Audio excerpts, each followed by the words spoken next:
Aleluya. Bueno, quiero que vengan conmigo a la palabra. A Génesis capítulo 32. Versículo 20.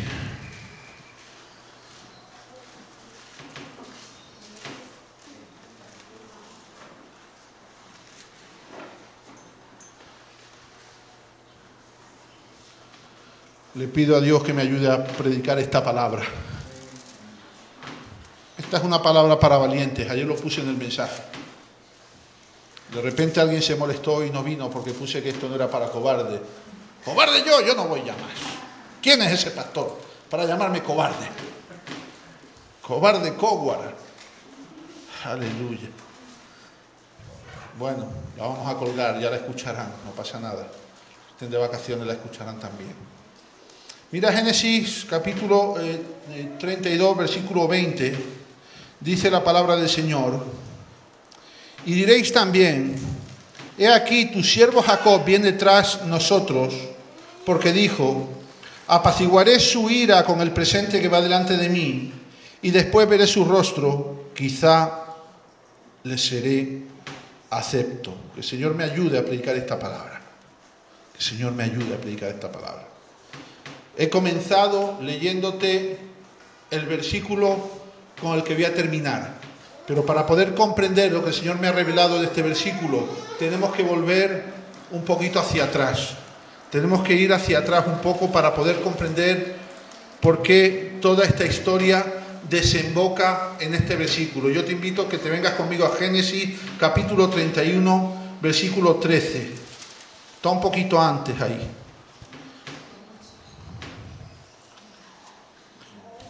Génesis capítulo 31, versículo 13 dice, yo soy el Dios de Betel, donde tú ungiste la piedra y donde me hiciste un voto.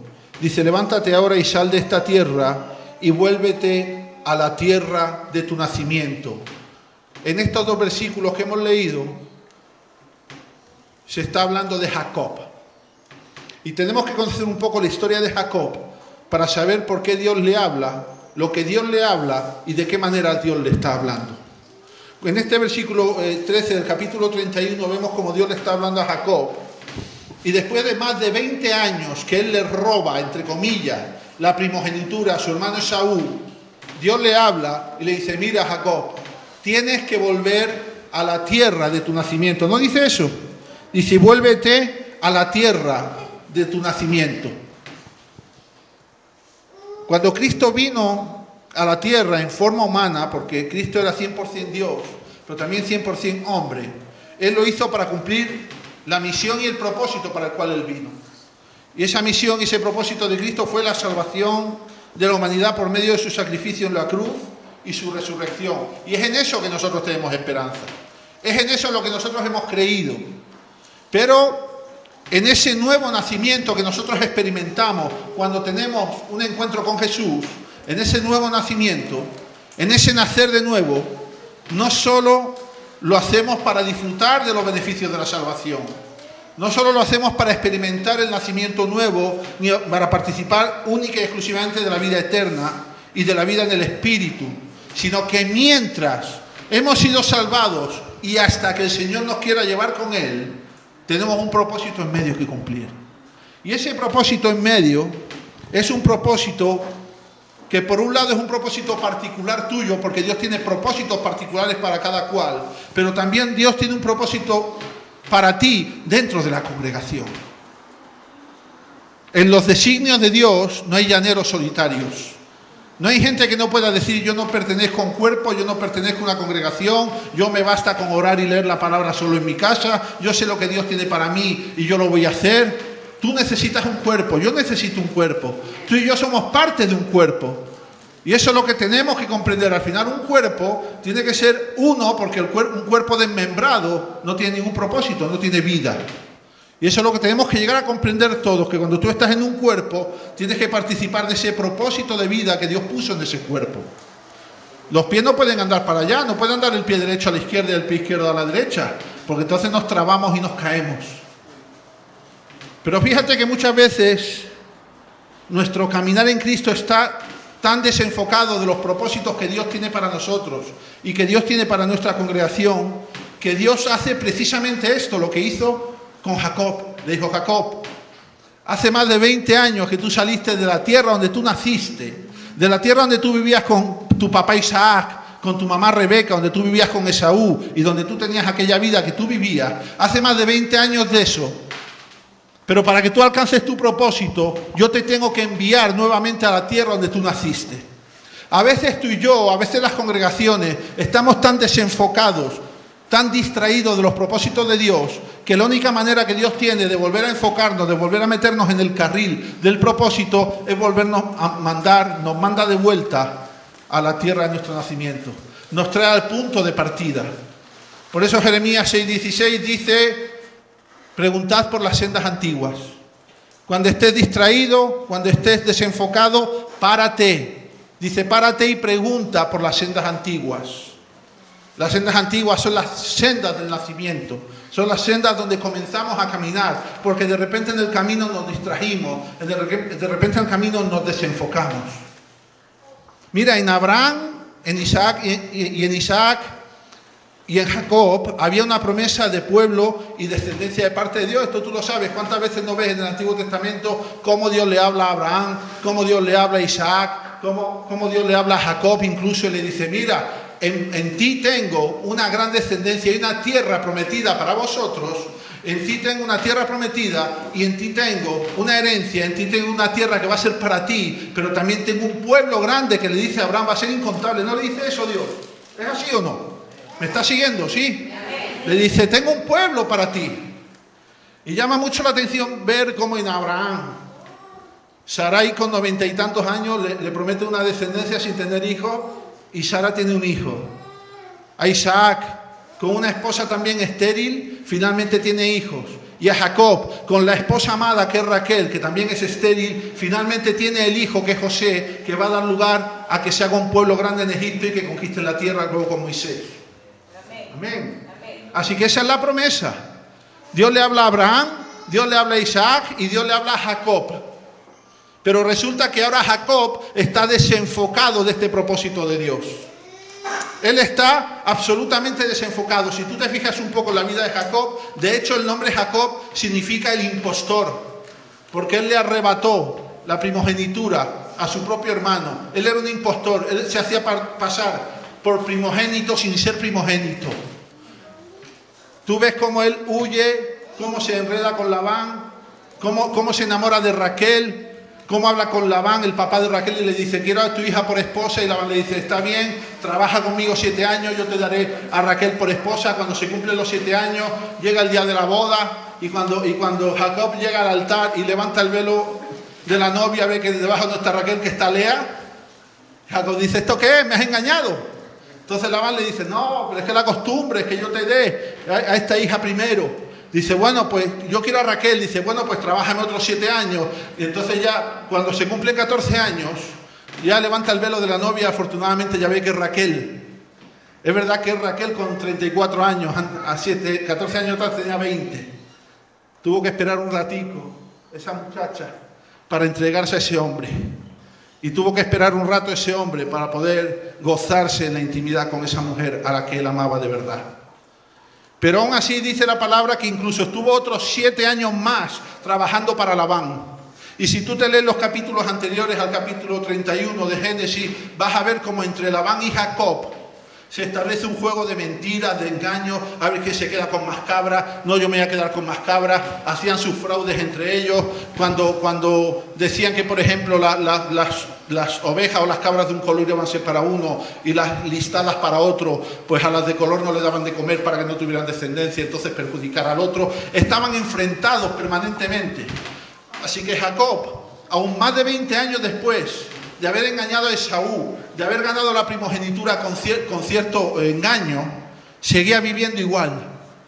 Seguía viviendo como Jacob. Se pasaba la vida mintiendo.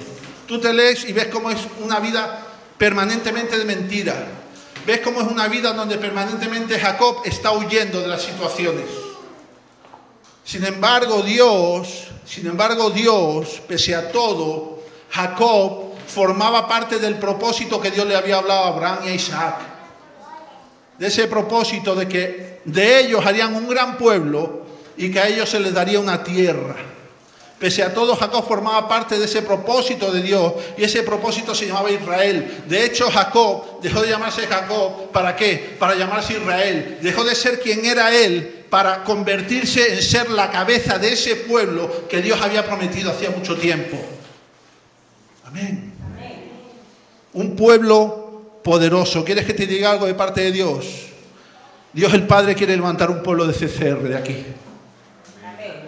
Y ese propósito está establecido por los siglos de los siglos. Y ese propósito no va a decaer por más que yo me desenfoque, por más que esta congregación se despiste o se distraiga. Es un propósito que Dios ha establecido para nosotros porque Dios nos lo ha hablado. Por eso Dios nos dijo, vuélvete a la tierra. ¿Os acordáis? No hace muchos meses que estábamos en la nave y ahora estamos aquí. El Señor nos habló, nos dijo, antes de que os hagáis, vuelve al lugar de tu nacimiento. Y volvimos al lugar del nacimiento. Y aquí estamos. Porque la misericordia de Dios hace que sus propósitos prevalezcan por encima de todo. Prevalezcan por encima de una congregación que se equivoca, de un pastor que se equivoca. Prevalecen por encima de un pastor que puede llegar a ser un pecador. O de un pastor que puede llegar a ser un adúltero. De un pastor que puede llegar a ser un ladrón o un mentiroso. Dios tiene un propósito para una congregación y por encima de la condición de la congregación, Dios preserva y conserva el propósito. Por eso yo te digo que te animes, porque Dios tiene palabra para nosotros, tiene propósito para nosotros. Cuando nosotros nos fuimos a la nave, nos fuimos buscando nuestro propio propósito, pero Dios nos devolvió aquí, a buscar el propósito de Él. Ahora cuando yo he estado en Nueva York, hablaba con algunas personas del mundo que han ido al mismo evento que yo he ido, y algunos me decían, pues yo, no me ha gustado, porque lo que hemos hecho aquí no me ha gustado, porque no se han cumplido mis expectativas. Y yo le decía, pero ¿tú has venido aquí a cumplir tus expectativas o a cumplir las expectativas que Dios tenía contigo?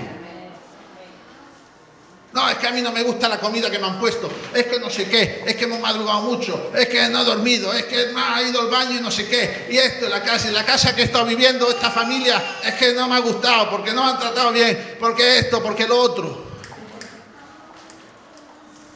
Todas las cosas ayudan para bien.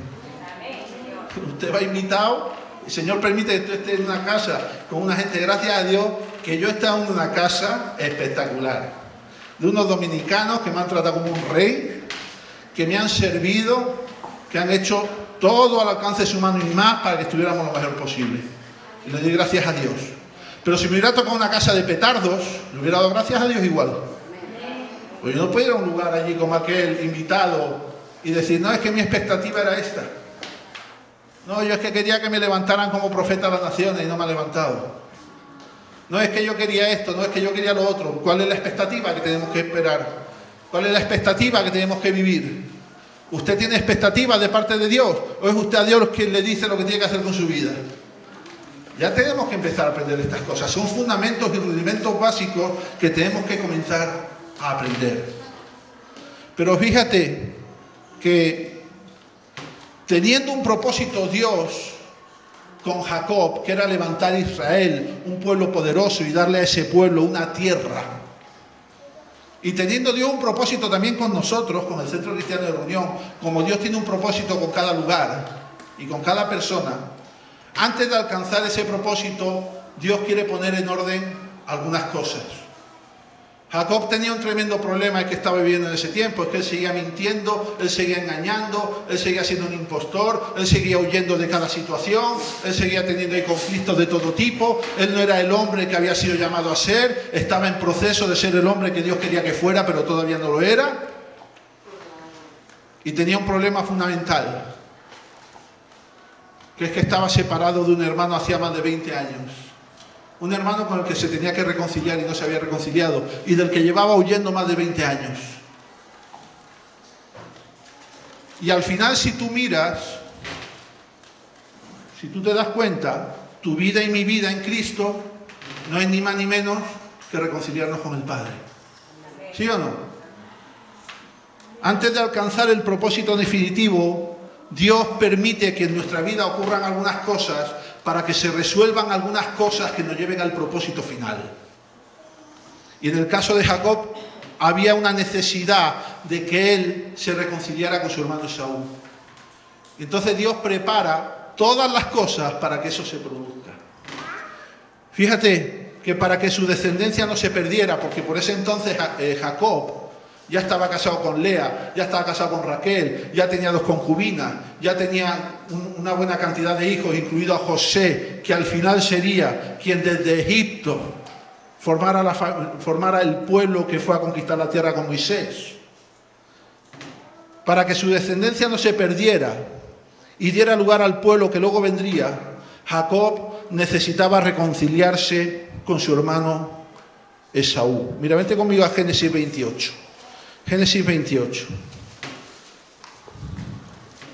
Del 13 al 15. Génesis 28, del 13 al 15.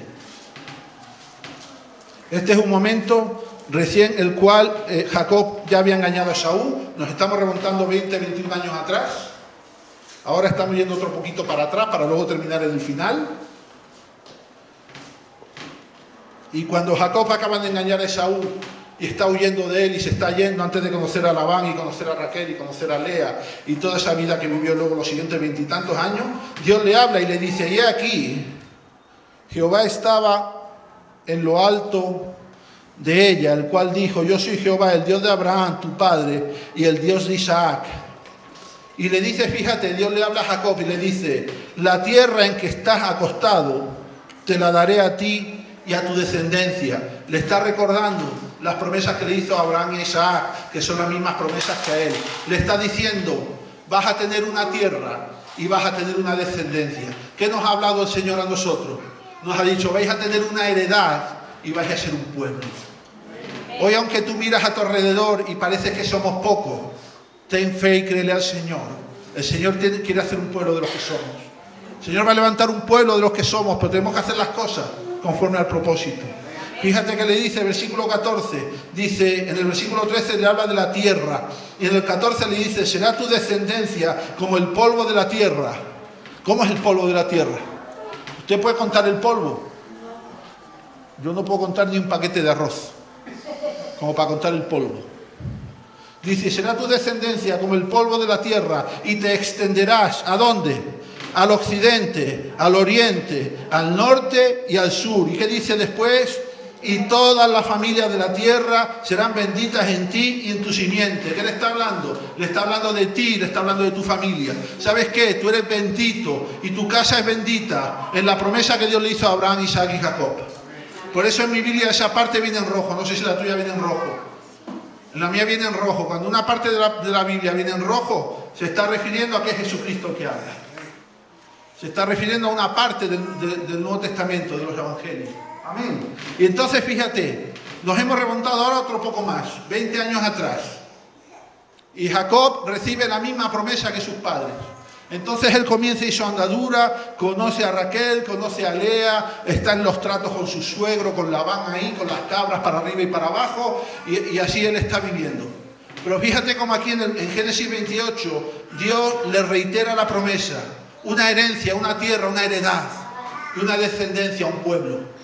Esa promesa Dios la tiene para nosotros. Por eso yo le digo a usted que no se desanime, porque vea que a veces somos pocos, o somos más, o somos menos, o porque de repente usted venga un día al culto y vea que el ambiente es más pesado, o de repente vea que un día a lo mejor la cosa no anda a los ojos de la vista como deberían andar. Usted tiene que mirar con los ojos del corazón y de la fe. Usted tiene que acordarse de la promesa de Dios. ¿Sabe por qué le digo esto? Porque Dios le habló personalmente a Jacob. Y ahora cuando volvemos 20 años más adelante, Jacob ha olvidado esa promesa. Le voy a explicar por qué. Fíjate que le dice en el versículo 15, Génesis 28, versículo 15, he aquí, yo estoy contigo y te guardaré por donde quiera que fueres. ¿Qué le dice? Que lo va a proteger, que lo va a guardar. ¿No dice eso? Que no le va a pasar nada. A mí Dios me dice: no te preocupes, te voy a proteger. Y ahora me veo en mitad de la franja de Gaza tirando cohetes a Israel. ¿Qué es lo que puedo yo pensar? Si miro con mis ojos físicos, ¿qué puedo pensar? Que de un momento a otro me cae un bombazo al lado y me hace migas. Pero puedo pensar lo que Dios me habló. Si que Dios le habla y le dice: no te preocupes, yo estoy contigo, te guardaré por donde quiera que estés, donde quiera que fueres, donde quiera. en un oasis o en medio de una guerra, donde tú quieras que esté, yo te voy a guardar. No le das esa promesa. Bien, y le dice, y volveré a traerte a esta tierra. O sea que cuando él huye de Saúl, de la casa de su padre, de Isaac, cuando él huye porque ha robado la primogenitura y él está huyendo, Dios le habla y le dice, no te preocupes que te volveré a traer. Porque a veces tú y yo escapamos de lo que Dios tiene para nosotros, pero el Señor a veces nos tiene que hacer volver a situaciones para que nos pongamos en orden, nos pongamos al día y podamos ir caminando hacia el propósito. O sea que 20 y tantos años antes, ya Dios le dice a Jacob, te voy a proteger, te voy a dar la tierra, de ti voy a hacer un gran pueblo y vas a volver aquí al lugar de tu nacimiento porque todavía tienes que resolver cuentas aquí. Aleluya. Y luego que le dice al final, dice, porque no te dejaré hasta que haya hecho lo que te he dicho. ¿Usted cree que Jacob pecó en los siguientes 20 años? ¿No?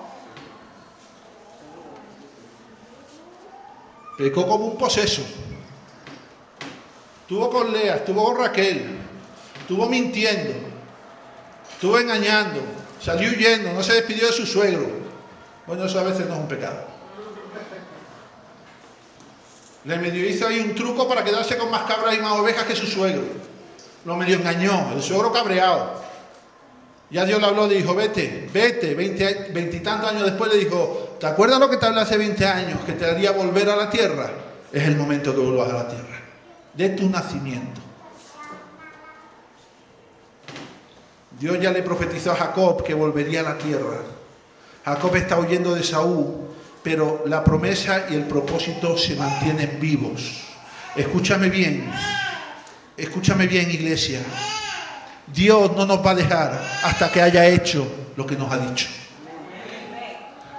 No sé cuánto tiempo va a tardar. No sé si para entonces yo seré el pastor o no. No sé si para entonces algunos de ustedes estarán o no. Pero Dios mira a esta congregación con una promesa. Y Él, como a Jacob, nos dice, no te dejaré hasta que haya hecho lo que te he dicho. Porque lo que Dios habla, Él hace. Él no es hijo de hombre para que mienta, ni para que se arrepienta de lo que ha dicho. Y sus promesas no decaen, y sus propósitos son eternos y prevalecen por encima de tu comportamiento y de mi comportamiento, de tus errores y de mis errores. Así que quédate con la copla. El Señor ha hablado a esta congregación. Esta congregación ya tiene 9 años. Ya solo nos quedan 11. Pero el Señor lo que ha dicho que va a hacer aquí, lo va a hacer. No tengan ninguna duda. Él lo va a hacer. Él nos ha hablado de una tierra, Él nos ha hablado de una heredad. No nos habló de eso el año pasado. Él nos profetizó, vais a tener una heredad. No la tenemos todavía, pero la vamos a tener. Porque todavía tenemos que reconciliar algunas cosas antes de seguir a ese propósito. Y ahora lo vamos a ver. Antes de seguir adelante hacia el propósito, era necesaria la reconciliación entre Jacob y Esaú. Más de 20 años, él salió huyendo, no pidió ni perdón, lo engañó al padre, se puso una pelliza de cabra para que el padre Isaac, que estaba ciego, le tocara y pensara que era el vello de Esaú, porque Esaú tenía más pelo que un mono y Jacob era lampiño, no tenía que hacerse la cera ni nada nunca, entonces se puso una pelliza ahí y engañó al padre que era ciego. Y Rebeca le ayudó. Hacía más de 20 años que Jacob había engañado a Esaú. Y ahora Esaú caminaba con 400 hombres en el mismo camino y se dirigía a donde él estaba. Y eso suponía una amenaza. Mira, vuelve conmigo aquí a Génesis 30 y 32. Dice Jacob, siguió su camino y le salieron al encuentro ángeles de Dios. Y dijo Jacob cuando los vio, campamento de Dios es este, y lo llamó el nombre de aquel lugar Mahanaim. Y envió Jacob mensajeros delante de sí a Esaú su hermano a la tierra de Seir, campo de Edom, y le mandó diciendo, así diré a mi señor Esaú, así diréis a mi señor Esaú, así dice tu siervo Jacob, con Labán he morado y me he detenido hasta ahora. Dice, y tengo vacas, asnos, ovejas y siervos y siervas, y envío a decirlo a mi señor, para hallar gracia en tus ojos. Y los mensajeros volvieron a Jacob, diciendo, venimos a tu hermano Esaú, y él también viene a recibirte, y 400 hombres con él. 400 hombres con él. Dice, Esaú viene camino, viene a encontrarse contigo y viene con 400 hombres. Y dice, entonces Jacob tuvo gran temor y se angustió. Ya se le había olvidado lo que 21 años antes le había hablado el Señor, que lo iba a guardar y lo iba a proteger donde quiera que él fuere. Ya se le había olvidado. Eso te pasa a ti a veces y me pasa a mí a veces. Cuando nos vemos en situaciones angustiosas, se nos olvidan las promesas de Dios. Por eso yo siempre os digo que cuando estés en oscuridad, nunca olvides lo que aprendiste cuando estabas en la luz. Cuando vivas una situación de oscuridad, no olvides lo que aprendiste cuando estabas en la luz. Amén. Aleluya. Ese es el problema nuestro, que nuestra memoria es corta para lo bueno, pero es larga para lo malo. A ti te dejó un novio hace 25 años y te acuerdas el día, la hora, el minuto que te dejó y las palabras exactas que te habló. Pero estás en angustia y se te olvidó cuando el Señor te habló y te dijo, estate tranquilo, yo estoy contigo. Como estuve con Moisés, yo estoy contigo. Como estuve con Josué, yo estuve contigo. No te voy a dejar morir. No te voy a dejar que se pierda tu propósito, no te voy a dejar. Eso que rápido se nos olvida. Así que Jacob estaba en gran temor y se angustió. ¿Y sabes lo que hizo Jacob en primer lugar? Como tenía gran temor, empezó a buscar soluciones para tratar de salvar a su familia y para tratar de salvar su campamento. Su campamento estaba formado solo por mujeres, por niños, algunos siervos y algunas siervas y muchos animales. Y eso, frente a un ejército de 400 hombres, no era precisamente ninguna oposición. Si tú sigues leyendo los siguientes versículos, vas a ver cómo ahí Jacob llega y se pone a orar delante de Dios y entonces decide hacer en primer lugar una cosa, que es dividir el campamento en dos campamentos, y dice, si Esaú ataca a este y acaba con este, yo me voy con el otro. Y si acaba con este, yo me voy con el otro. Al menos pongo a salvo una parte de mi familia y pongo a salvo una parte del campamento. ¿Cuántas veces tú y yo hemos hecho eso? ¿Cuántas veces tú y yo hemos buscado nuestras propias soluciones y nuestras propias estrategias para salvar nuestro propio pellejo? Muchas veces. Reconócemelo, yo por lo menos lo he hecho. Seguramente soy el más pecador de aquí, pero yo lo he hecho. Pero él comienza a adorar, comienza a buscar a Dios, comienza a orar y comienza a decirle a Dios. Y él empieza a tener memoria de lo que Dios le habló hace muchos años. Y él comienza a decirle al Señor, oye, tú no me ibas a dar una descendencia, ¿cómo voy a morir? Tú no me ibas a dar una tierra, ¿cómo voy a morir? Tú no me ibas a proteger, ¿cómo voy a morir? Entonces Dios le revela algo a Jacob. Y lo que le revela es que él se tiene que reconciliar con Esaú. Y él le da la porción de la paz y el gozo para que él no tenga en ningún momento y en ningún caso el temor de poder enfrentar esa situación. Él no puede seguir su propósito mientras no se reconcilie con Esaú. Tú y yo no podremos alcanzar el propósito mientras no estemos totalmente reconciliados con Dios por medio de Jesús. Necesitamos reconciliarnos totalmente con el Señor. No podemos olvidarnos que Dios es un Dios de amor y Dios es un Dios de gracia, pero Dios también es un Dios de justicia. Y Dios va a castigar el pecado, mi hermano, ¿no? Esto lo podemos decir de la manera que tú quieras, pero no lo podemos endulzar. Esto es así.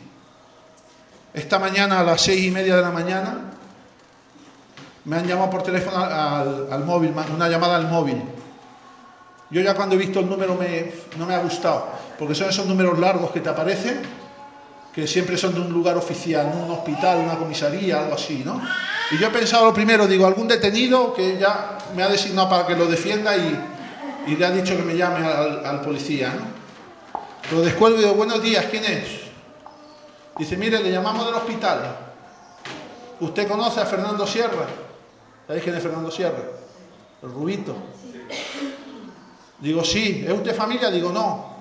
Dice, ya, pero el único contacto que tenemos de alguien que tenga relación con él es usted, porque yo aparezco en todos sus archivos de todo. Él estuvo en el albergue y yo aparezco ahí en todos los lugares. ¿Qué pasa? Me dice, no, vengo usted a urgencias del hospital de Fuenlabrada porque los médicos quieren hablar con usted. Mentira y gorda, porque los médicos no han hablado conmigo. Te dicen eso para que vayas. Lo que querían era que yo me lo trajera para no poner una ambulancia. Entonces he llegado allí y he visto a Fernandito allí con su informe médico, allí sentado en una silla hecho polvo. Ya lo he cogido y me lo he traído. Lo he invitado a desayunar y he estado hablando con él. He dicho, Fernandito, ¿cuánto te ama el Señor, ¿Cuántas oportunidades te está dando? ¿Cuántas veces te ha librado de la muerte? ¿Cuántas veces te ha librado de tantas cosas malas? Digo, y aún no sabes reconocer a Dios en tu vida. Dios te ama, Fernando. Dios te ama. No, pero ya sabéis cómo es él, ¿no? No, pero esto, lo otro, no sé qué, la vida es no sé qué. Se ha tomado la Coca-Cola y la tostada con mantequilla y lo lleva a su casa. Bueno, su casa que no tiene casa, que es una nave ocupada por no sé cuánta gente así, ¿no? Y aún Dios sigue dando oportunidades. Yo te pongo el ejemplo de Fernando porque es un ejemplo muy gráfico. Pero ¿cuántas oportunidades nos da Dios cada mañana a nosotros? A lo mejor usted no se emborracha, a lo mejor usted no es alcohólico, ni se droga, ni está enganchado a las pastillas, ni vive como uno ocupa. Pero hay facetas de nuestra vida espiritual que tenemos que reconciliar con Dios. Y que tenemos que ver, y que tenemos que mirar. Jacob necesitaba reconciliación. Usted y yo necesitamos reconciliación para librarnos de la amenaza de la muerte y de la perdición. Porque si usted y yo no estamos reconciliados con Dios, el día que usted y yo partamos para el otro lado, no vamos a ir al cielo. Eso es así. Y esto lo podemos vestir de faralae, le podemos poner colonia, le podemos poner lo que usted quiera. O decirlo más bajito. Pero hay un momento de la ira de Dios también. Dios dio a su Hijo para que usted y yo nos libremos. Y dejemos de tomar pastillas y alcohol espiritual. Y dejemos de embriagarnos con lo del mundo. Y aparezcamos tirados en una acera como apareció este muchacho esta madrugada y la ha recogido. No podemos decirlo de otra manera. La palabra nos anuncia juicio bajo la ira de Dios. La humanidad sin Cristo está perdida y abocada a la muerte. Pero aún hay gente todavía que no quiere recibir a Cristo. Pero ese no es el tema de hoy.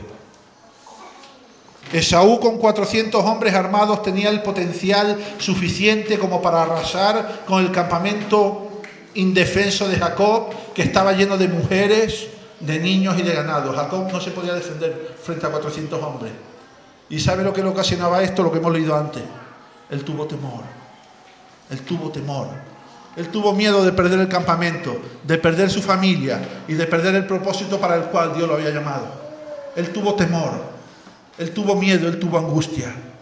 Mira, Dios tiene el poder de acabar con nosotros cuando Él quiera.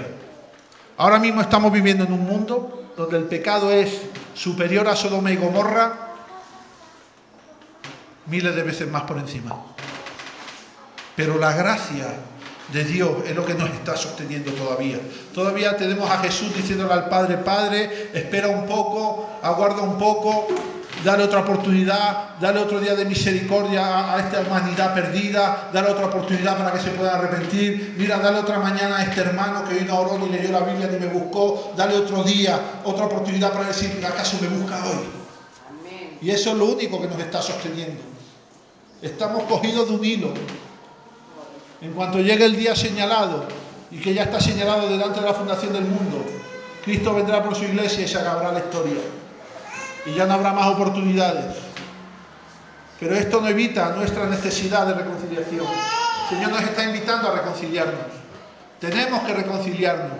Es el tiempo de la sujeción a la palabra, de creer a lo que Dios nos está hablando, de hacerlo nuestro, de meterlo en fibra, de vivir como Dios nos habla que vivamos. Es el tiempo. No podemos vivir como Jacob, como un Dios que le está hablando y sin embargo él sigue mintiendo, sigue huyendo, sigue haciendo dejación de sus responsabilidades. Isaías 55:6 dice la palabra: buscad a Jehová mientras puede ser hallado. Dice esto porque habrá un tiempo donde no pueda ser hallado. Llegará un tiempo donde Dios ya no estará, donde Dios ya no hablará, donde Dios se habrá llevado a su iglesia y se acabó la historia. Y a partir de ahí comenzará el nuevo tiempo en el reino de los cielos. Dice: llamadle en tanto que está cercano. Fíjate que Jacob entendió lo crucial, lo fundamental que era reconciliarse con Esaú. ¿Para qué? Para salvaguardar la herencia, para salvaguardar la descendencia y para salvaguardar el propósito de Dios. Aleluya. ¿Quieren que siga?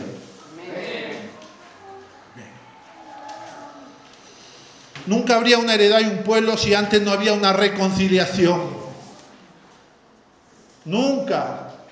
Jacob recibiría una tierra y recibiría un pueblo. Nunca Israel existiría si antes no había una reconciliación. Nunca. Y él tenía que reconciliarse. Y fíjate que Jacob tuvo temor a que se perdiera el propósito. Y ese temor fue lo que le despertó.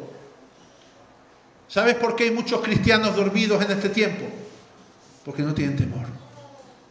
Se ha perdido el temor de Dios en muchas áreas, en muchas cosas. El mundo está dando lugar a que podamos interpretar que podemos ser cristianos viviendo como se vive en el mundo. Y eso es incompatible, escúchame bien. Eso es incompatible. El Señor nos llama a santidad. Dice, sed santos como yo soy santo. Cuando Dios lo dice es posible. Ahora, cuando empezamos a meter argumentos en nuestra mente y a aceptar argumentos de que se puede ser cristiano sin ser totalmente santo, entonces estamos en el camino a la perdición. Hemos perdido el temor de Dios. Perdimos el temor. Su obligación y la mía, hermano, es que cada día uno se levante con la intención de vivir en santidad. De lo que usted se alimente es lo que usted va a defecar.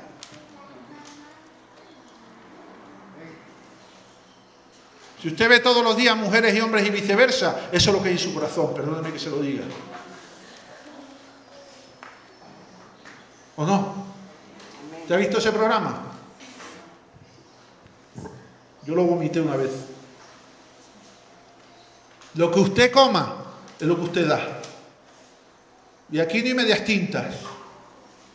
Aquí nos determinamos a pelear por la causa de Cristo en santidad, o no hay medias tintas. Y yo sé que este es el caballo de batalla para los más jóvenes. Oiga, usted le pregunta a cualquier joven quién es Juan Magán y lo sabe. ¿A que sí? A los jóvenes, ¿a que sí? ¿Desde hace cuánto conocen a Juan Magán ustedes? 2 años, 3 años, 4 años.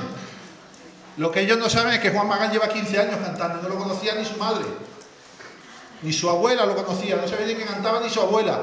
Pero ¿qué pasa? Que ahora ya se conoce todo el mundo. Entonces ya todos entramos en el sistema y en la espiral. Tú vas al instituto y le dices a un chico, oye, ¿te gusta el último tema de Juan Magán? Y el chico dice, no sé ni quién es. Y se ríen de él. Entonces hay que estar en la onda, hay que estar en la movida. ¿Sí o no? Y queremos compatibilizar la vida en Cristo con la vida del mundo. Y no puede ser. Y no puede ser. Y seguimos manteniendo estructuras de pensamiento del mundo. Y seguimos teniendo nuestra opinión frente a Dios. Y una de las cosas que el Señor me ha enseñado en los últimos meses es estar en la presencia de Él en silencio. ¿Sabe? Porque a Dios no le interesa mi opinión. Pero a mí me interesa la suya. A mí sí me interesa la suya. Entonces hemos convertido la iglesia en una democracia y todo el mundo opina. Y todo el mundo dice. Y a todo el mundo le parece. A mí me viene gente a veces y me dice, pastor, usted creo que en esta parte se está equivocando. Digo, está bien, vente de lunes a viernes y me lo dice a las 6 de la mañana. Cuando estemos orando. No me cuentes rollo.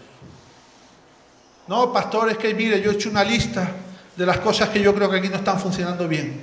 Está bien, venga a las 6 de la mañana y me lo cuentas. O yo me vengo a las 6 de la mañana a orar por ti y tú te levantas descansadito, te pones tu traje de corbata y zapatos limpios y vienes a ponerme a mí pegas. Este mensaje era para valientes, lo dije ayer. Y todavía no he empezado. Jacob, por no perder su propósito, entendió en el temor de poder hasta morir que se tenía que reconciliar con Esaú.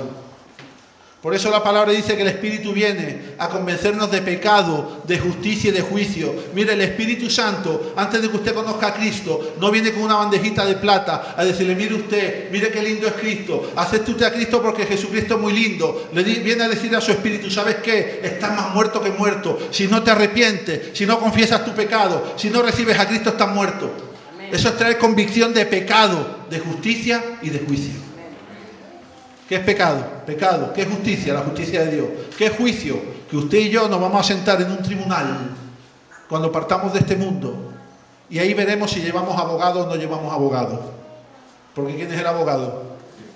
Cristo. Vaya usted contratando a Cristo en esta tierra para tenerlo luego arriba. Vaya usted pareciéndose a Él para tenerlo luego arriba, porque si no lo tiene aquí, arriba no lo va a tener. Un abogado que va a decir, papá, no lo condenes porque él me aceptó. Si es verdad que fue un torpe, si es verdad que fue un pastor que se equivocó, si es verdad que fue un pastor que hizo algunas cosas mal, pero él me aceptó en su corazón y trató de vivir como yo quería que viviera. Así que yo lo defiendo, yo he pagado por él. Entonces el Padre dirá, pasa, tus pecados te son perdonados. Esa es la función, esa es la cosa. Pero él necesitaba reconciliarse. Con usted y yo necesitamos reconciliarnos.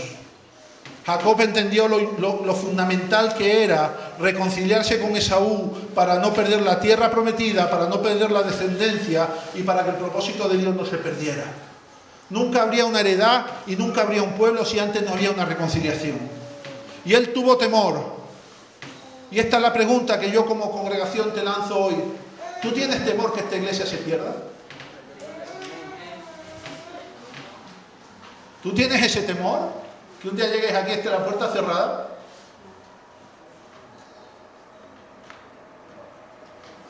A mí me parece que algunos no lo tienen. ¿Tienen miedo a que de repente lo que Dios nos habló no suceda nunca? Porque nunca estemos dispuestos a vivir como Dios quiere que vivamos. ¿Tiene usted miedo de que nunca seamos un pueblo? Si no tiene estos temores, es que algo tenemos que reconciliar con Dios. Algo tenemos que reconciliar con Dios, si no tenemos temor de Dios. Todo empieza por el temor, pero termina por el gozo, pero luego iremos a eso. Un cristiano o una congregación que pierden el temor de Dios, ¿saben qué se convierte? Se convierte en un cuerpo muerto. Una congregación que no tiene temor de Dios, que no pelea por los propósitos que Dios les ha hablado, que no se pone a cuentas con Dios, que no camina en lo que Dios le ha hablado, es un cuerpo muerto. Aquí usted y yo podemos venir los próximos 35 años, cantar 4 canciones, predicar un mensaje y darnos un abracito y irnos para casa. Pero Dios tiene propósito para que lo saquemos adelante. Y si no tenemos temor de perder eso, algo tenemos que hacer. Tenemos que decir al Señor que haga lo que tenga que hacer. De repente el Señor nos tiene que mandar un ejército de 400 y entonces volveremos a tener temor. De repente el Espíritu nos tiene que visitar y darnos una visión de nuestra propia perdición para que volvamos a tener temor. Esto era para valientes. Este mensaje es para gente que no se conforma con vivir una vida mediocre, una vida cristiana feliz. Conseguí mi metita y ya estoy ahí feliz. Ya tengo mi casa, tengo mi jarrón, pago la luz todos los meses, ya soy feliz. ¿Sabe qué? Conocí una persona en Nueva York que está en la alabanza de una iglesia, estuvimos allí también, que se gasta al mes 1.000 euros en cremas para la cara. Y tú ves a esa persona cantando la alabanza. ¿Y sabes lo que me hablaba el Espíritu cuando yo veía a esa persona en la alabanza? El Espíritu me decía, esa mujer es como la mujer de Job. Mientras Job estuvo a su lado. Cuando Job se arruinó y murieron sus hijos y Dios permitió que se arruinara totalmente, lo maldijo y le mandó a una esquina a rascarse con una teja. Y yo miraba al hermano de esa hermana y yo le decía, como no le tenga el mes que viene para darle para la crema, te veo rascándote con una teja, pero ya. Habría que ver a esa gente yendo a Nigeria a cantar alabanzas.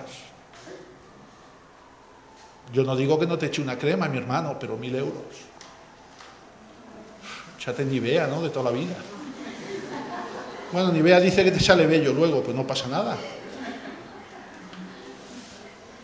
Entonces son cosas incomprensibles.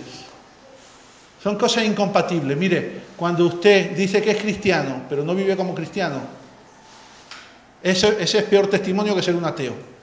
Porque el que es ateo es ateo. Ah, no cree en Dios. Es frío. Los fríos no van a ser vomitados. Los calientes tampoco, los tibios sí. Aleluya. Hemos perdido el temor de Dios. Tenemos algo de que reconciliarnos con Dios, como congregación y cada uno en particular. Tenemos que decirle al Señor que nos lo muestre. Pero fíjate, hay una parte que está verdaderamente la parte importante de la palabra, y es la que le da título a este mensaje. ¿Alguien se acuerda del título de este mensaje? ¿La ofrenda? No. La ofrenda anónima. ¿Sabe lo que significa anónimo, no? Anónimo significa que no tiene nombre. Fíjate que cuando Jacob se pone a orar y Dios le revela cómo él tiene que reconciliarse para salvaguardar el propósito y su familia, a Jacob lo que se le ocurre por inspiración de Dios es mandarle un presente a su hermano Esaú. Usted puede leer conmigo aquí en la palabra, mire, en Génesis 31,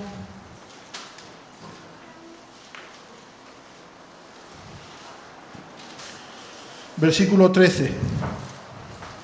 Y dice, ya no estamos aproximando al versículo primero, ya estamos llegando, no te preocupes, que hoy vas a comer, tú tranquilo. Dice, versículo 13, Génesis 31, versículo 13, dice, y durmió allí aquella noche, y tomó de lo que le vino a la mano un presente para su hermano Esaú. Tomó un presente de sus posesiones para enviárselo a su hermano Esaú. ¿Con quién se tenía que reconciliar? Con Esaú. ¿Qué mejor manera de reconciliarse con alguien que haciéndole un regalo? ¿Sí o no? ¿Es sabio eso de parte de Dios? ¿Qué es un presente? Un presente es una ofrenda, es un regalo, algo que se da gratis, algo que se da sin nada a cambio, ¿no? Dice que le preparó a su hermano, dice 200 cabras y 20 machos cabríos, 200 ovejas y 20 carneros, 30 camellas paridas con sus crías, 40 vacas y 10 novillos, 20 asnas y 10 borricos. Dice, lo entregó a sus siervos, cada manada de por sí, y dijo a sus siervos, pasad delante de mí y poned espacio entre manada y manada. O sea, él no solo le dio una ofrenda, no solo le envió un presente y una ofrenda a su hermano Esaú, sino que le envió varios presentes y varias ofrendas, de tal manera que conforme sus siervos que él enviaba, los mensajeros que le enviaba, iban llegando a la presencia de Saúl y iban dando un regalito. Y luego llegaba el segundo grupo y le daba la asna. Y luego llegaba el otro grupo y le daba otro regalito. Y así con Esaú. Jacob lo que hace es entender de parte de Dios que la manera de vencer su temor y de reconciliarse con su hermano Esaú es haciéndole regalos. Y aquí viene la parte crítica del mensaje. Y que le pido a Dios que me ayude a explicarlo bien para que nadie se lleve malos entendidos. ¿Van ustedes a prestar atención? Yo sé que hace calor. ¿Están incómodos algunos? ¿Tienen hambre algunos? Hacemos un receso y seguimos luego. ¿Seguro? Pero necesito que me presten atención. Porque es una parte complicada de trasladar. Porque es algo que tiene que subir del corazón a mi lenguaje. Lo que el Señor me ha revelado tiene que subir a mi lenguaje y se puede prestar a malos entendidos. De tal manera que pasado mañana alguien me llame y diga, oye pastor, es que usted dijo que si no le damos un regalo a Dios, que Dios no nos perdona. Y no es eso. No es eso lo que Dios me ha revelado. Pero sí que estar bien pendiente del matiz de lo que voy a predicar. Yo una vez puse un ejemplo, estando en la nave, y expliqué y dije, no entiendan esto, que esto yo estoy diciendo esto, yo estoy diciendo esto otro, de parte de Dios es esto, no es esto. Y al viernes siguiente estaban los hermanos unos con otros, y fíjate el pastor, y ha dicho que tenemos que traer todas las semanas 50 euros, y está loco, y el pastor que se ha vuelto loco, y ya no está. No se había entendido nada. Entonces necesito máxima atención. ¿Vale? ¿Me lo prometéis? ¿Sí? Amén. Vamos a leer otra vez Génesis 32, 20.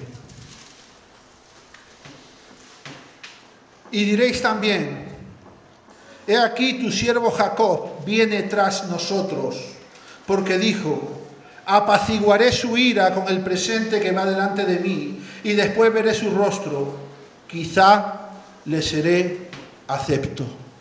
Mira, aquí Dios el Padre nos muestra la verdadera dimensión de lo que es la ofrenda.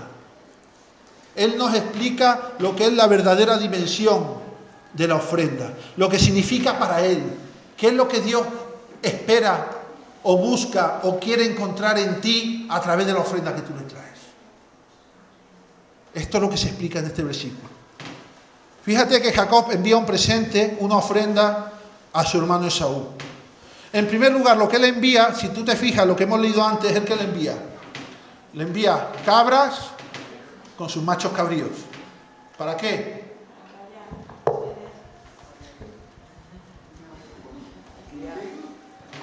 Luego le envía ovejas con los carneros. ¿Para qué? Luego le envía las camellas paridas y le envía las crías también paridas. Y luego le envía las burras con los burros y los asnos con las asnas. ¿Para qué? Para que se multipliquen. ¿Sabe lo que me habla esto? Que Dios espera de nosotros ofrendas que se multipliquen, no ofrendas que mueran en sí mismas. A veces le damos a Dios una ofrenda que se muere en sí misma, que no se multiplica, que no vale para nada. Le pongo un ejemplo. Si usted tiene 500 euros en el banco, dentro de un año el banco le va a dar a usted el 1%. Entonces usted tendrá 505, pero como luego le cobran 6 del correo, tendrá 499.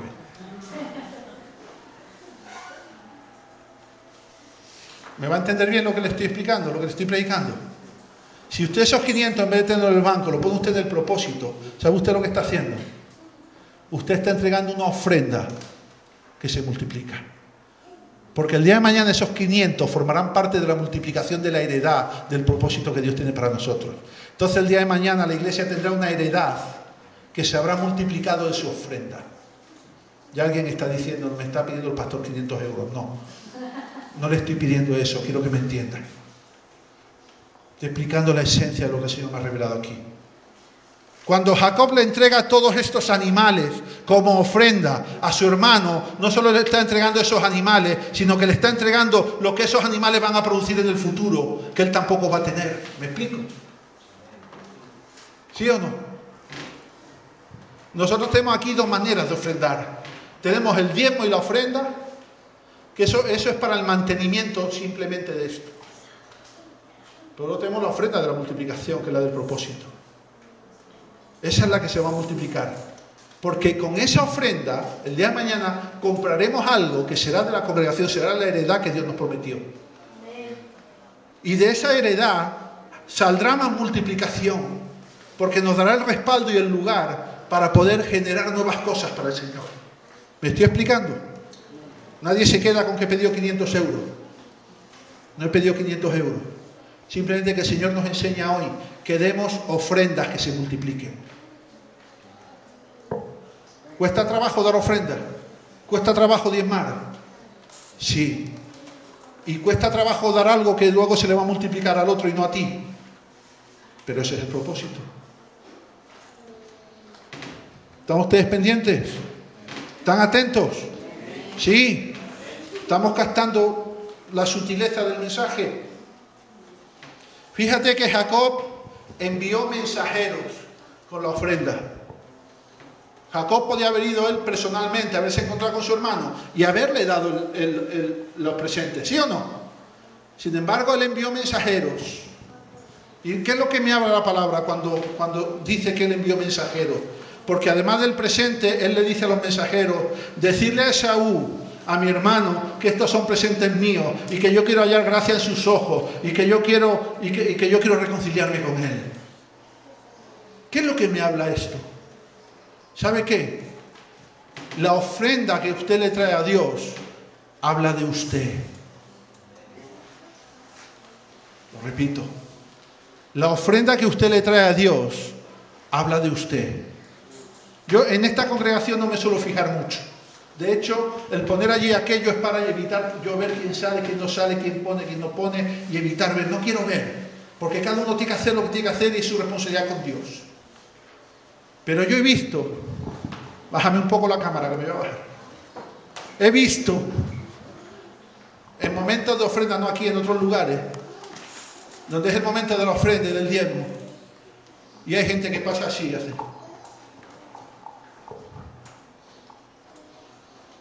Y la tira, sin mayor importancia.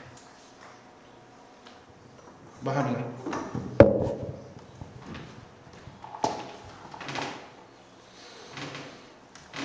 La ofrenda habla de nosotros. La ofrenda es nuestro mensajero.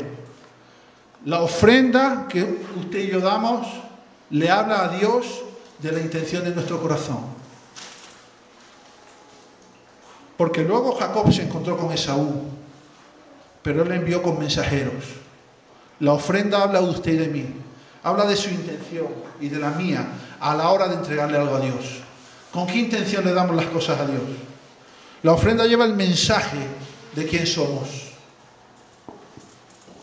La ofrenda dice quién somos. La ofrenda que entrega Jacob tiene el don de multiplicarse, pero fíjate, que cuando habla Jacob en este versículo, 32:20, dice, primero manda a los mensajeros, decirle a Esaú, aquí, siervo Jacob viene tras nosotros. He aquí tu siervo Jacob viene tras nosotros. Esaú recibía el presente y luego ¿quién venía? Jacob, ¿no? Jacob enviaba a los mensajeros con los presentes, los mensajeros le decían a Esaú, detrás viene tu hermano. O sea que a nuestra ofrenda le tenemos que seguir nosotros. Por eso este mensaje se llama la ofrenda anónima. Porque hay ofrendas que se le traen a Dios que no tienen nombre ni tienen corazón. Porque es simplemente un billete que se deposita en el fondo de un cesto, pero luego no viene quien lo depositó. En ese billete no está su corazón ni mi corazón. Y en ese billete no está su nombre ni mi nombre. Y en ese billete no está su cara ni mi cara. Del mismo modo que cuando le ofrendamos a Dios un clamor, a veces estamos clamando y el clamor es simplemente algo religioso. Por eso el Señor dice, de boca, de labio, me alabáis mucho, pero ¿dónde está vuestro corazón? Yo una vez estuve en la cadena COPE, en la emisora de radio, hace como 20 años, que allí trabajaba mi hermano Juan en ese tiempo, más de 20 años quizás. Y yo fui una tarde a visitarlo a la radio, ¿no?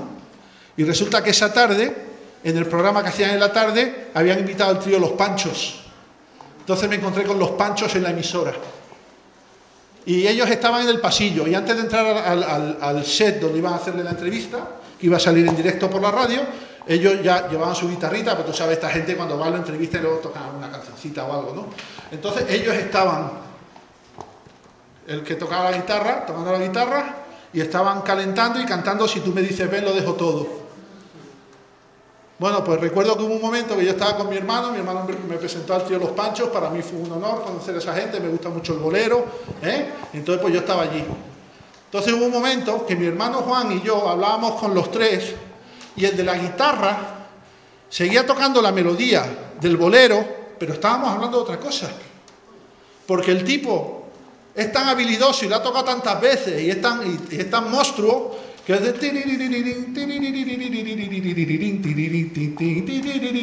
Y el tipo, mientras tocaba eso, estábamos hablando de política. Y a veces, eso me ilustra cómo usted y yo a veces estamos orando porque hemos aprendido a orar de una manera que nos permite estar pensando en otra cosa o tener nuestro corazón en otras cosas. Y ya cuando terminamos de hablar de política, dijeron los tres al unísono, si tú me dices ven, lo dejo todo. O sea, que salían y entraban de la melodía como querían. ¿Cuántas veces usted y yo no salimos y entramos de la oración como queremos? Porque no hay corazón en la oración. Del mismo modo que una ofrenda sin corazón, escúcheme bien, esto es duro de parte de Dios, pero es así. Una ofrenda sin corazón no es una ofrenda. ¿Usted por qué cree que a Dios le agradó la ofrenda de Abel y no la de Caín? Porque en la ofrenda de Abel había corazón, en la de Caín no había corazón. Por eso dice la palabra que le agradó la ofrenda de Abel, pero no le agradó la ofrenda de Caín. Y Caín, en vez de coger una ofrenda para agradar a Dios, lo que hizo fue matar al hermano. Eso es lo que hacemos usted y yo a veces. Cuando no nos salen las cosas, en vez de ir al Señor, pedirle perdón, ofrendarle nuestro corazón, ya buscamos el chisme, ya buscamos el rollo, ya buscamos la disculpa. No es que ha sido él, no es que ha sido el otro, no es que me pasó, no es que tú dijiste. Una ofrenda sin corazón no es una ofrenda. Escúcheme bien, una ofrenda sin rostro no es una ofrenda. Una ofrenda anónima no es una ofrenda. Jacob mandó la ofrenda, pero detrás fue él. Tuvo que pagar el precio de su ofrenda. Si usted ve luego a partir del versículo 22 un pasaje que se llama Jacob pelea en Peniel con el ángel de Jehová, él tiene que hacer el sacrificio. Él manda la ofrenda y luego va y hace el sacrificio. Y cuando amanece a la mañana siguiente, se produce el encuentro con su hermano Esaú. Fíjate que Jacob da la ofrenda por temor. Dice, a ver si le doy esto a Esaú y no nos mata. A ver si dándole este regalo a Esaú no me cobra cuando le engañé hace 20 años y le quité la primogenitura. A ver si no me mata. A ver si no mata a los míos que tenía. Temor. Dice, apaciguaré su ira con el presente que va delante de mí. El presente iba delante de Jacob, pero él iba detrás del presente. Él le puso su cara a su presente, le puso su corazón a su presente. ¿Cuánta gente trae un billete y no le pone su cara al billete? No estoy diciendo que coja usted un sobre y ponga su nombre, no. Estoy hablando de usted con Dios y Dios con usted. ¿Sabe qué? A veces cuando usted da una ofrenda a Dios, usted no sabe si eso le agrada a Dios o no.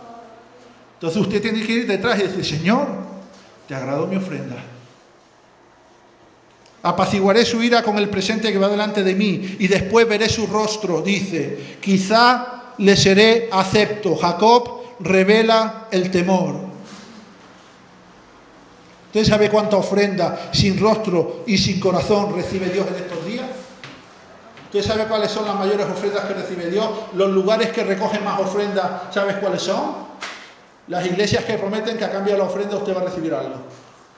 Entonces sí, dígame usted dónde está ahí el temor, dónde está el corazón y dónde está el nombre. En ningún lugar, solo hay un interés.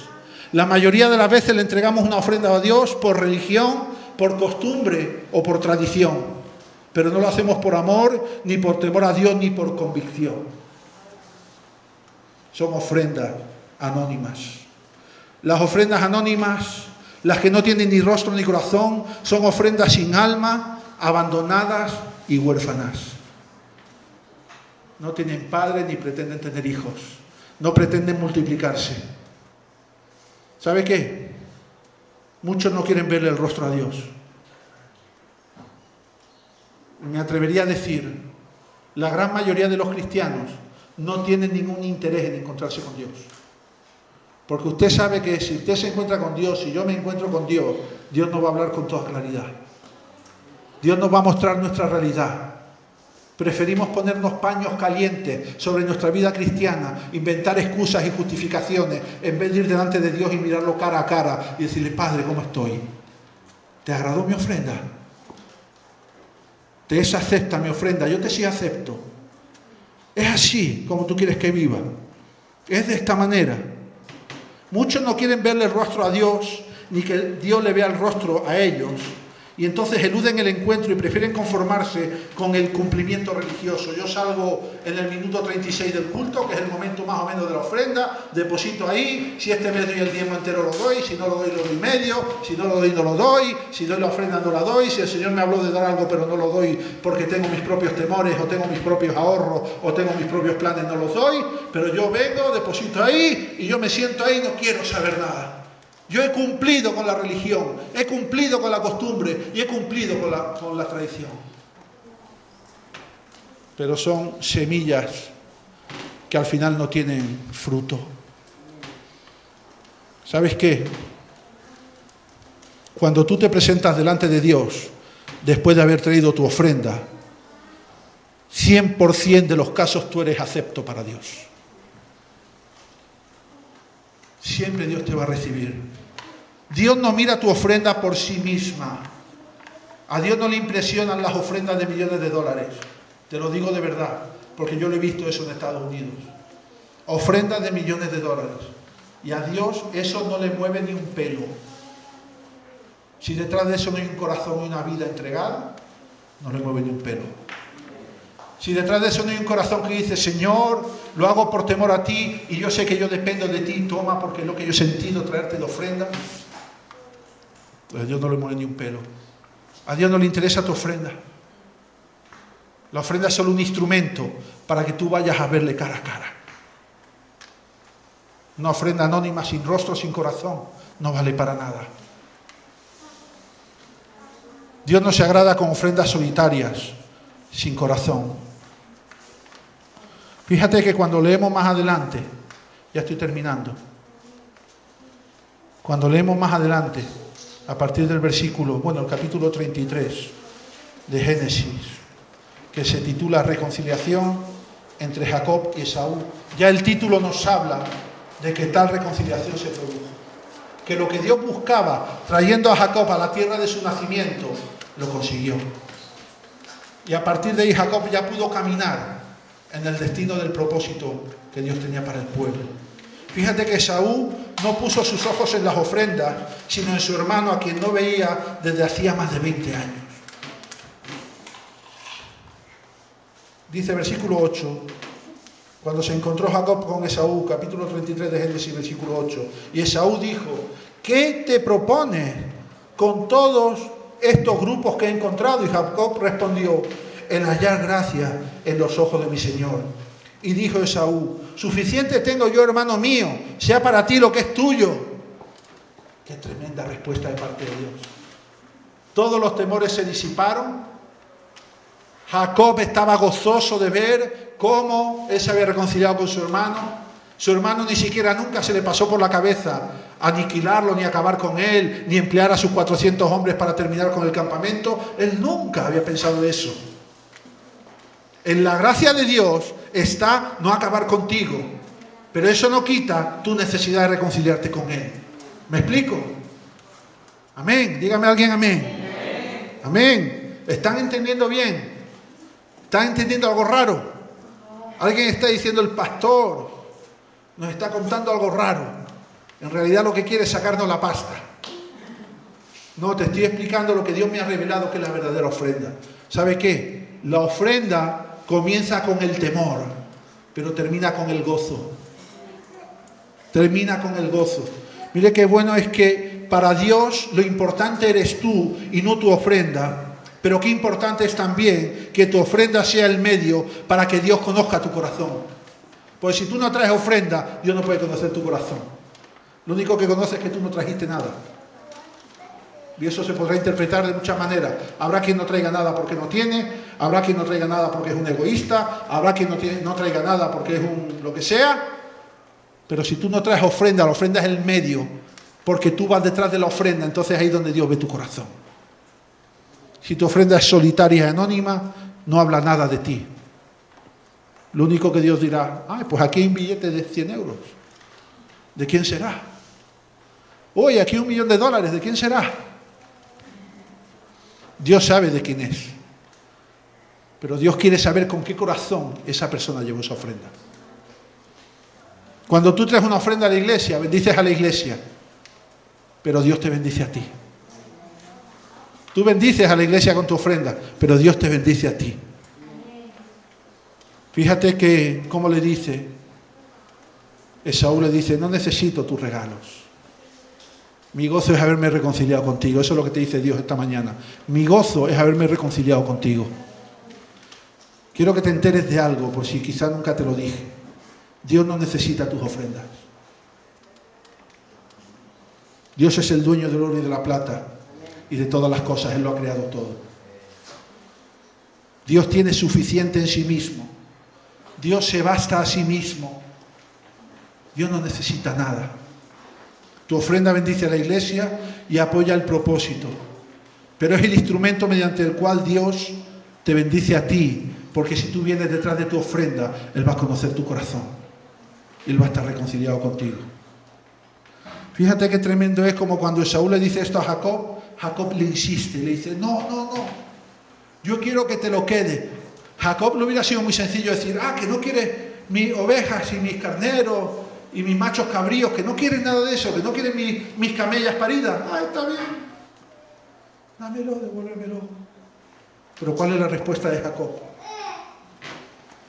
Y dijo Jacob, versículo 10, Génesis 33, versículo 10. Y dijo Jacob, no, yo te ruego, si he hallado ahora gracia en tus ojos, acepta mi presente, porque he visto tu rostro como si hubiera visto el rostro de Dios, pues que con tanto favor me has recibido. El Señor me decía, insiste con tu ofrenda. A Dios no le hace falta, pero cada una de tus ofrendas revela tu corazón delante de Dios. ¿Sabes cómo? Ahora Jacob ya no estaba dando por temor, ahora le estaba dando por gozo. Él estaba contento, él se había reconciliado con su hermano, ya no tenía angustia, ya no tenía temor, el propósito se había salvado, su familia se había salvado. ¿Y qué dice? No, Señor, por favor, quédate mi ofrenda. ¿Por qué? Porque en mi ofrenda está mi corazón.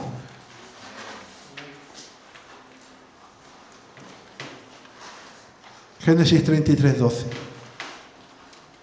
Con esto acabo.